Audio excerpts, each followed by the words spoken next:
দুর্ভাগ্য, যাদবপুর বিশ্ববিদ্যালয় সারা ভারতবর্ষের একটা নামকরা বিশ্ববিদ্যালয়ের মধ্যে একটা বিশ্ববিদ্যালয়। সেই বিশ্ববিদ্যালয় ক্রমশ বিতর্কের কেন্দ্রবিন্দু হয়ে যাচ্ছে এবং এই বিশ্ববিদ্যালয়ের যে ছবি, তার যে ভাবমূর্তি, সেটা দিনের পর দিন কলঙ্কিত হচ্ছে।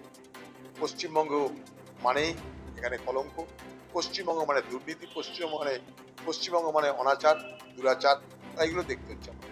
নির্বাচন কমিশনের তো অধিকার আছে, আমি নির্বাচন কমিশন যতক্ষণ মনে করবে সব ঠিক আছে ততক্ষণ নির্বাচন কমিশন করবে। যারা অবজারভার তাদেরকে যথেষ্ট মনে হচ্ছে তাই করতে পারছে, এটা নির্বাচন কমিশনের নিজের অধিকারের মধ্যে পড়ে। রাজ্যের সঙ্গে নির্বাচন কমিশনের সমঝোতা করে, আন্ডারস্ট্যান্ডিং করে, কোঅর্ডিনেশন করে সবকিছু হলে ভালো, কারণ তাতে মানুষের ঝামেলা কম। আমরা দেখবো মানুষের যাতে ঝঞ্ঝাট কম। আমাদের জামাত পার্টি তো 500টা ভোট পেয়েছে, জামাতের শক্তি বাড়ছে, সে যেখানেই বাড়ুক তাদের। পশ্চিমবঙ্গের পাশে বিহারের যেগুলো উর্দু ভাষী এলাকা, সেখানটাই মিমের ক্ষমতা বেড়েছে। এটার সঙ্গে এটা আমি এক করতে রাজি না। ওটা এক দেশ, এটা আরেক দেশ। ওই দেশের রাজনীতির পরিপ্রেক্ষিতে জামাতদের এর আগেও ভোট পেয়েছিল, এর আগেও জামাতরা সরকারে ছিল, কোনো সময় সমর্থনও করেছিল। সংখ্যা কম ছিল, 18টা সিট ছিল আগে জামাতদের, 68টা হয়েছে। ভারতবর্ষে বিজেপির কখনো 2টো সিট ছিল, এখন ভারত সরকার চালাচ্ছে। আগামী দিনে জামাতাও বাংলাদেশ শাসন করতে পারে, সেখানকার মানুষের উপর নির্ভর করছে। নাই আর নাই। বিএনপির নেতা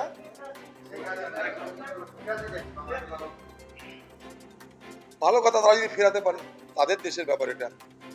এবার তো শেখ হাসিনা বা তার দল আওয়ামী লীগ ভোটে অংশগ্রহণ করতে পারেনি, যদি তারা ফিরিয়ে নিতে পারে কোনো অসুবিধা নাই। কিন্তু কথা কি, সে ফিরিয়ে নেওয়া যে কি শাস্তি দেওয়ার জন্য, বিচার করার জন্য, কিসের জন্য আমার জানা নাই। যদি বিচার করার জন্য হয়, শাস্তি দেওয়ার জন্য হয়, তাহলে ইন্টারন্যাশনাল যে প্রোটোকল আছে সেটা মেনে হবে।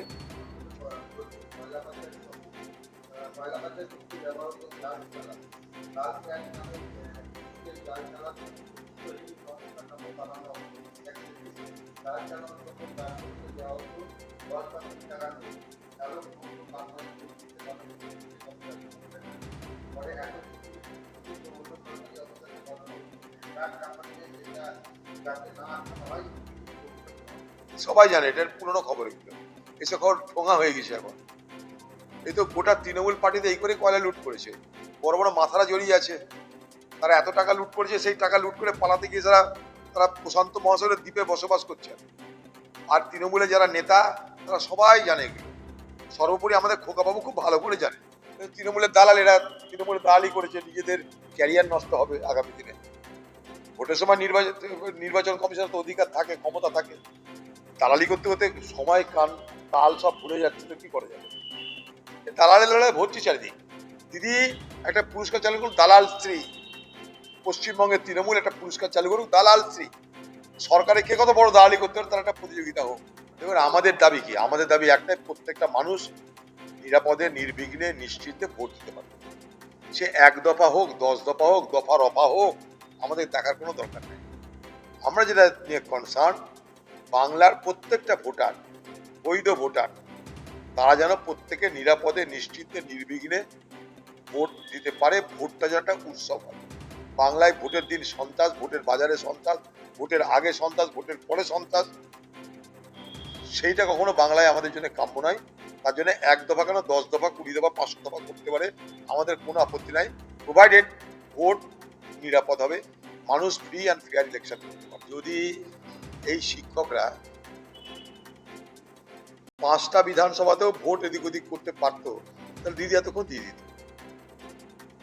সমস্যা হলে এই কর্মচারীদের, যাদের ডিএটা পাওনা, লড়াই বছরের পর বছর ধরে করছে,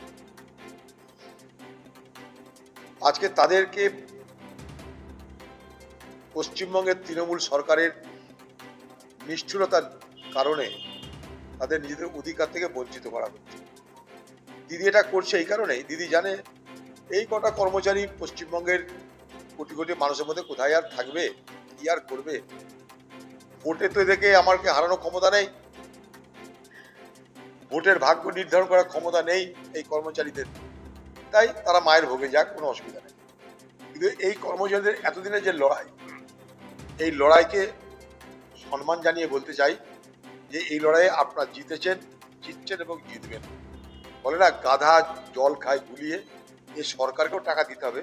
গাধা যেমন জলটা গুলিয়ে গুলিয়ে খাচ্ছে, আর একটু খেতে দিন, এই সরকারকেও দিতে হবে। কারা বাদ যাবে সেটাও দেখতে হবে। এখন মরা লোক, সে যদি বাদ যাবে আমি কি করতে পারি? কেউ যদি এই দেশ ছেড়ে চলে যেত আমি কি করতে পারি? তারা মরছে, কারা বাদ যাচ্ছে সে তো দেখতে পাবে মানুষ, বুথে বুথে টাঙিয়ে দেওয়া হবে, সেখানে দেখতে পাবে।